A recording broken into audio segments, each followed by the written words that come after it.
All right, this is problem 1523. It's on page 999. A cyclist uses a stationary trainer during the winter to keep in shape.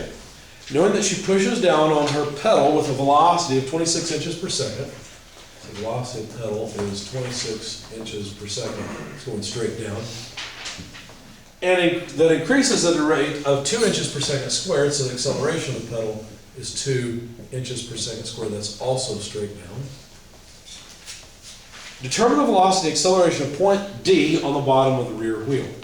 Let me sketch the system just a bit so we can talk about it. The part that's really interesting is the bicycle rear wheel. Point D is at the bottom of it. There's a sprocket S and a chain connected to a crank and a sprocket. So point P is out here on the end, and it's this point that moves with this velocity and direction.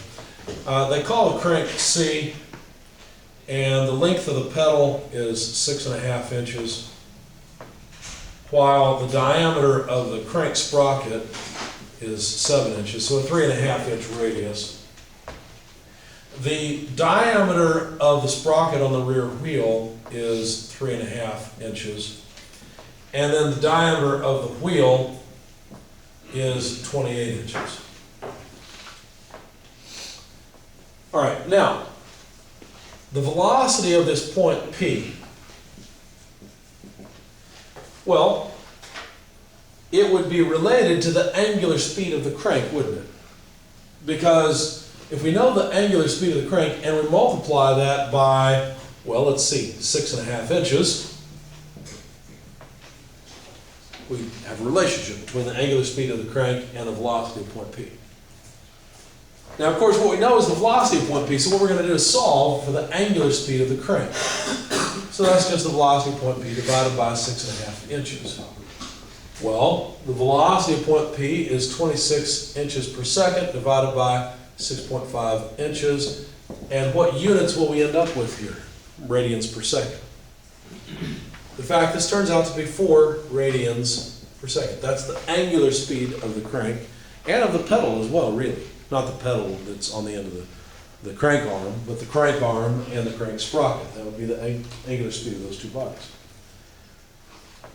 Now, what about the chain? The velocity of the chain should be related to the speed of a point out on the edge of the sprocket, right? Because if we're cranking this thing around, the chain doesn't slip on the sprocket, at least it shouldn't, right?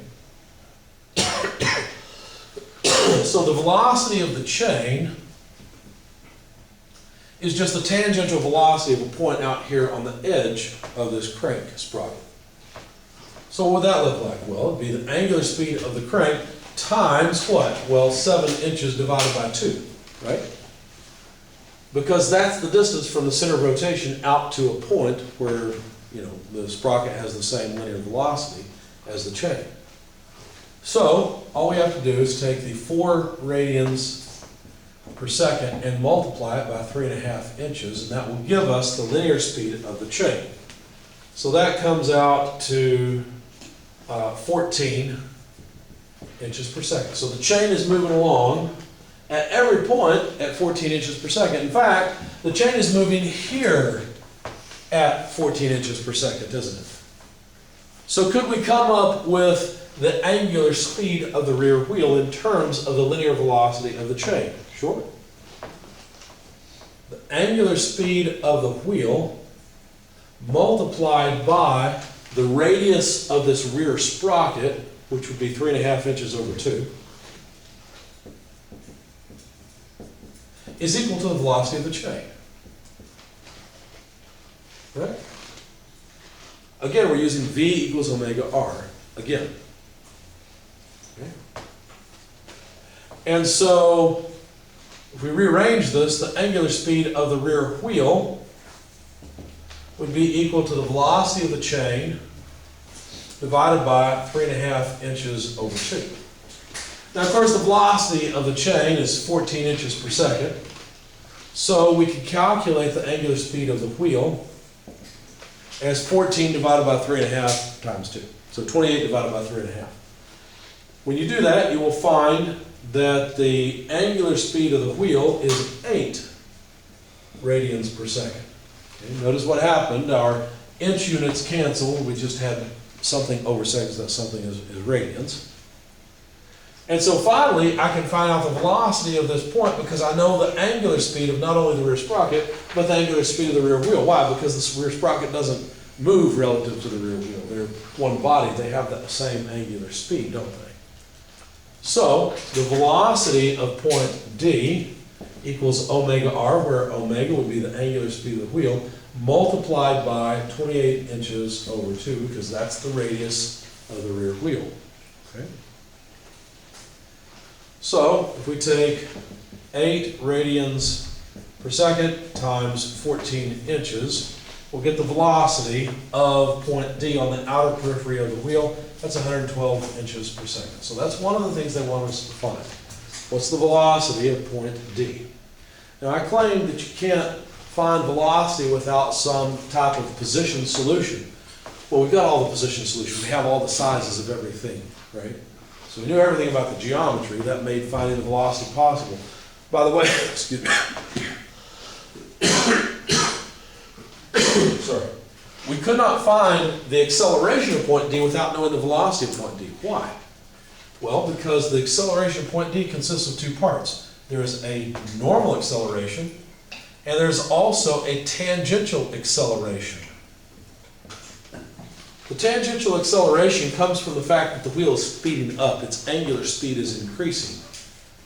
The normal acceleration comes from the fact that point D is moving. It has some angular velocity. As a matter of fact, the normal acceleration will just be the tangential velocity squared divided by the radius of curvature. In other words, if I know the velocity of point D, I'll plug that in here. If I know the radius of the wheel, plug that in there, and that'll give me the normal acceleration. In fact, we can calculate the normal acceleration of point D right now. It's the velocity of point D squared divided by 14 inches, because 14 inches is the radius of the wheel.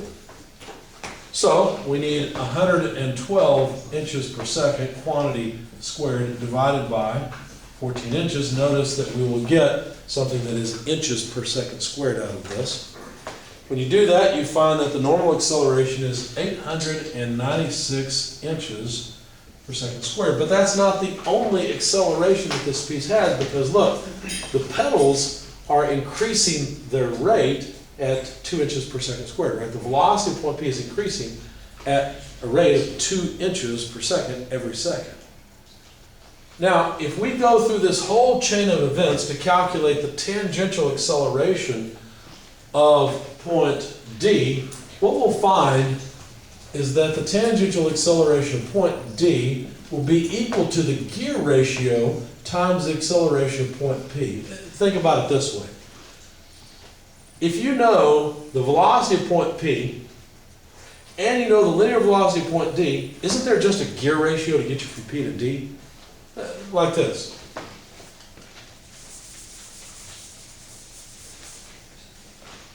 Really, it's just mechanical advantage. This is just like a big lever system, just a complicated lever. That's all it really is. So the velocity of point P, if we take that, let's see, how did I do it? Did I multiply it by the gear ratio? Oh, I did it this way. I wanted output over input. So what I said is the velocity of D divided by the velocity of P. That's what I defined as a gear ratio, sort of a mechanical advantage or a mechanical disadvantage, however you want to look at it. So the velocity of D we found was what? 112 inches per second, and the velocity of P was given as 26 inches per second. So the gear ratio comes out to about 4.3077. Of course, it's non-dimensional. Okay? But the tangential velocity of point D is just going to be the gear ratio, 4.3077 or so, multiplied by the linear acceleration of point P, 2 inches per second squared. So that's about 8.6154 inches per second squared. So that's the tangential acceleration of point D. We could have gone through and used the same sort of thing that we did for velocity to move from this point all the way through back. We would have basically done the same thing we did here, and all we would have said is that the tangential acceleration at any point would be equal to alpha multiplied by a distance r. In other words, I would have calculated the angular speed of this crankset by taking the linear acceleration at this point and the radial distance, 6.5 inches, to get the angular acceleration of the body. Then I would have realized that that could give me then the linear acceleration of this point by using the radius, the 3.5 inch radius of the crank. And then that's the same linear acceleration here as it is here, because the chain doesn't, it's all rigid, right? It doesn't expand or contract. And then I would have gone through the same, I would have done the exact same thing I did with velocity to end up with what I've got here. So instead I just calculated a gear ratio that way, okay? So basically what we're saying is there are two components of acceleration.